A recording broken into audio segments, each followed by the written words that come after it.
Hi, I'm Tim Denman, Senior Editor of RIS News, and I'm here at the 2016 RetailTechCon conference, and we're here at our networking break, and I'm speaking with Amit Bhardwaj, Senior Director of Loyalty at Marsh Supermarkets.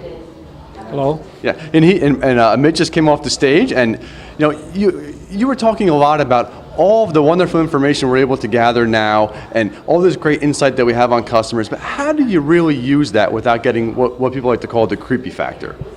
That's a great question.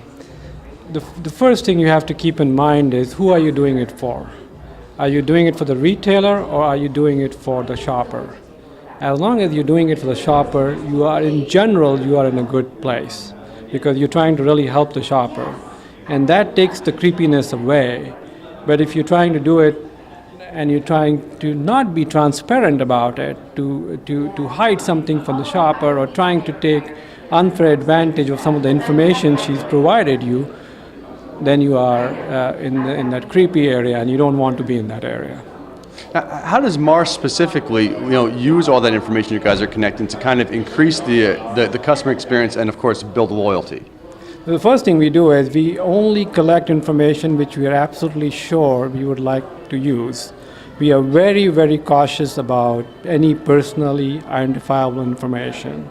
We have good systems and processes in place to make sure that we respect the privacy of our customer, and our intent is only to use the information to benefit the customer. Mm-hmm. And you mentioned one statistic in your talk that I thought was particularly interesting, that Marsh is able to reach 42 million shoppers a month in your app network. Can you expand on what that number is, and then how do you leverage that large number of people you're connecting with? Well, I probably didn't explain that very well. So when you talk about 42 million, the platform which we are part of does cover 42 million folks in the US of A.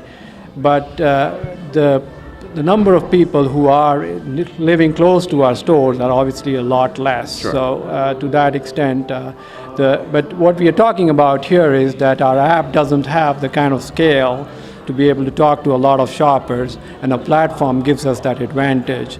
And we need to keep looking for others, such opportunities where we can widen our base and be able to engage with more shoppers.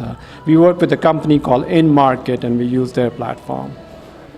That's fascinating stuff. Thank you, Amit. It was a great presentation, and thank you for speaking to us for a few minutes. Thank you.